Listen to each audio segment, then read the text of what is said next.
तो नमस्कार दोस्तों, आज की इस वीडियो में हम लोग बात करने वाले हैं कि पढ़ने का सही समय क्या होता है। अक्सर हमसे बहुत ढेर सारे बच्चे यही प्रश्न पूछते हैं कि सर कोई ऐसा परफेक्ट टाइम आप हमें बता दो कि हम उस टाइम पर पढ़ेंगे और उस टाइम पर पढ़ने की वजह से हम टॉपर बन जाएं। क्योंकि हर टॉपर अपना टाइम टेबल बताता है और वो टाइम को बहुत अच्छे तरीके से मैनेज करके बताता है कि देखो पढ़ने का सही टाइम ये होता है। और फिर क्या होता है, यूट्यूब पर बड़े बड़े थंबनेल पर लिखा रहता है कि पढ़ने का सही समय क्या होता है। तो मेरा नाम वायु अमन है और आज की इस वीडियो में हम लोग यही बात करेंगे। तो अपने दोस्तों के पास इस वीडियो को शेयर कर दीजिएगा और वीडियो को एक लाइक करिएगा। तो चलिए वीडियो को शुरू करते हैं।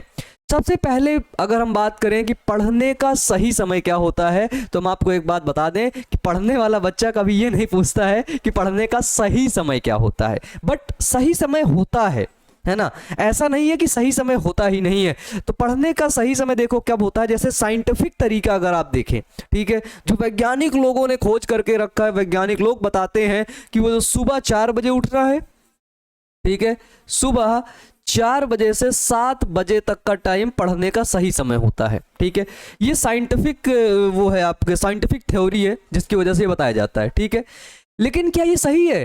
तो देखो कुछ व्यक्तियों के लिए ये सही है, ठीक है, कुछ हमारे बच्चों के लिए ये सही है जो हमारे बच्चे सुबह उठ जाते हैं। ठीक है, सुबह उठ जाते हैं। अगर कोई बच्चा 7 बजे उठा ही है, ठीक है, तो सबसे बड़ी चीज पता है क्या आती है?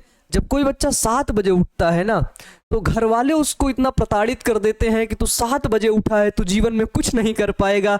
और फिर घर वाले भी क्या, आसपास के लोगों को बताते रहते, तो वो लोग भी बोलते करे ये तो 7 बजे उठता है।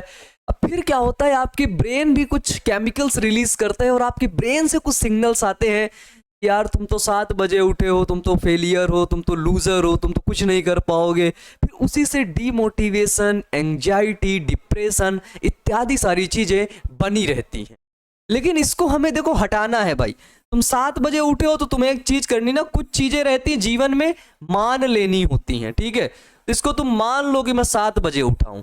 लेकिन जब तुम सो के उठते हो, देखो साइंटिफिक वे पढ़ने का ये होता है, याद करने का बेसिकली, क्योंकि पढ़ाई ये रहती है कि हमें याद कितना होता है। ठीक है, क्योंकि जब भी हम मेजर करते हैं कि हम 5 घंटे पढ़े हैं, कितने घंटे, अगर कोई बच्चा बोलता है हम 5 घंटा पढ़े हैं, तो उसका जो मेन पॉइंट रहता है कि भैया 5 घंटे में तुमने याद कितना किया है, तुमको याद कितना है। ठीक है, तुम्हारी उस 5 घंटे की प्रोडक्टिविटी कितनी है।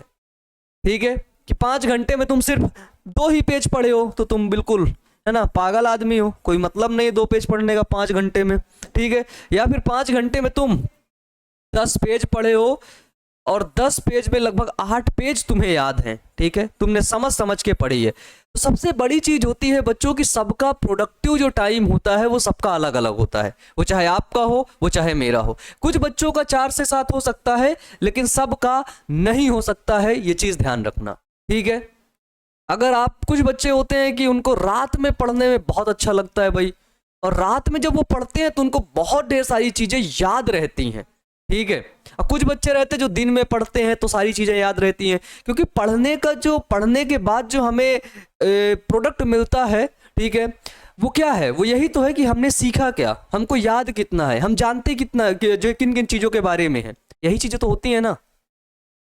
तो फिर भाई क्यों टाइम वेरी करना। और कुछ बच्चे हमसे पूछते हैं कि भैया कितने घंटे पढ़ना चाहिए।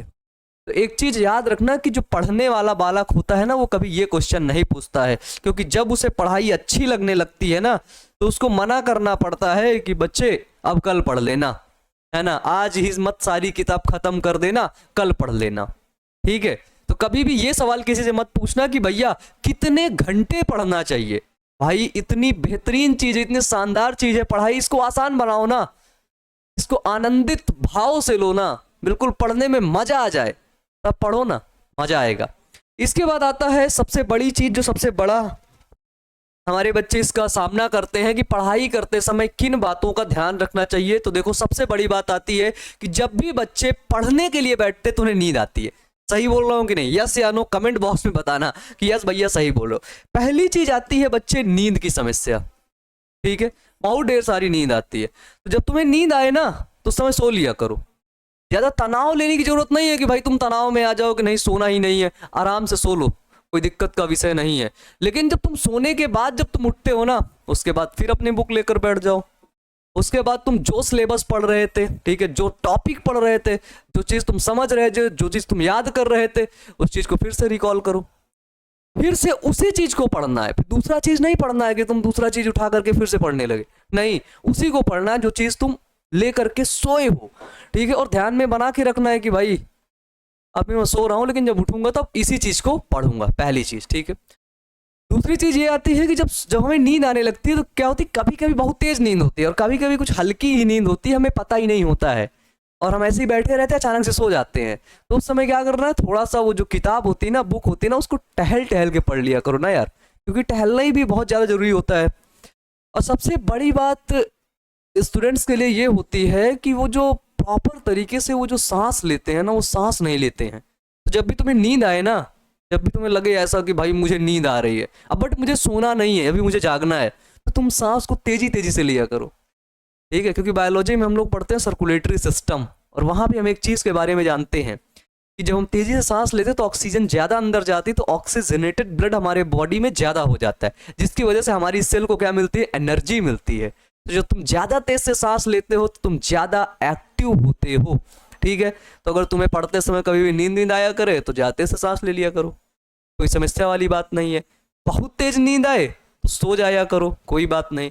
दूसरी बात क्या होती है कि कभी कभी होता है कि ये मेरे साथ भी हुआ है कि कुछ ही दिन पहले क्या था कि मैं 3-4 घंटे तो मैं सोच रहा था कि मेरे को पढ़ना क्या है। मेरे को याद है 4 घंटे तक करीब मैं सोचा पढ़ना क्या है। फिर मैंने जूलॉजी स्टार्ट किया और जूलॉजी में एम्फिओक्सस है, उसको मैं पढ़ना शुरू किया। मैं पढ़ना शुरू किया, बस उसके 2 मिनट में ही एक कॉल आ गया, तुरंत वो कॉल आया, बस इंट्रोडक्शन में उसका देख ही रहा था, तुरंत कॉल आया, ठीक है। तो ऐसे ही डिस्ट्रैक्शन हमारे सामने भी आते हैं कि आप पढ़ रहे होते हैं, उसी समय कॉल आ जाता है, या उसी समय एक नोटिफिकेशन आता है, एक मैसेज आता है कि हेलो क्या कर रहे हो, खाना खाएगी नहीं, है ना। तो क्या करना है कि भाई देखो, या तो आपके अंदर इतनी कैपेबिलिटी हो कि भाई आप उनको सब चीज़ें छोड़ सकते हैं, ठीक है, मना कर सकते हैं कि यार नहीं हो पाएगा, या तो फिर उनसे बतियाने में अपना टाइम वेस्ट हो जाता है।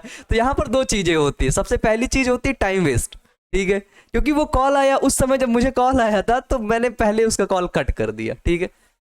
और मैं जिसका कॉल कट कर देता हूँ दोबारा से नहीं करता है, ठीक है, ये पहले से ही है, क्योंकि पता रहता है या तो कुछ काम कर रहा है या तो कहीं बिजी होगा, ठीक है। और दोबारा से कर रहा है, 2-3 बार कर दिया, देन फोन स्विच ऑफ, ठीक है, फिर उसके बाद कोई कॉन्टेक्ट ही नहीं रह जाएगा। तो इसके बाद क्या है कि मैंने कॉल कट कर दिया, फिर जब मैं उसको पढ़ने के बाद जब उठा तब मैंने कॉल किया और सारी बातें की, ठीक है। तो इस तरह होता है, क्योंकि डिस्ट्रैक्शन भी हमें उस समय ही आते हैं, ठीक है, जिस समय हम कुछ ढंग का काम कर रहे होते हैं।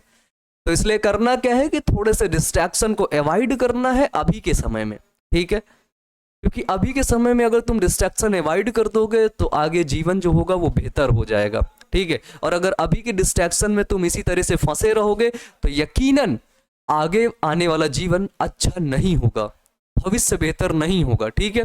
अगर भविष्य को बेहतर बनाना है तो इन दिस टाइम, अभी के समय तुम्हें मेहनत करनी पड़ेगी, ठीक है। और अगर मेहनत से भागोगे तो यकीनन आगे बढ़ नहीं पाओगे। तो हमेशा आगे बढ़ते रहो और ढेर सारी चीज़ों के बारे में जानते रहो, समझते रहो और हमेशा कुछ नया सीखते रहो, ठीक है। अपना प्रोग्रेस चार्ट जरूर बनाओ। Wish you all the best. Thank you.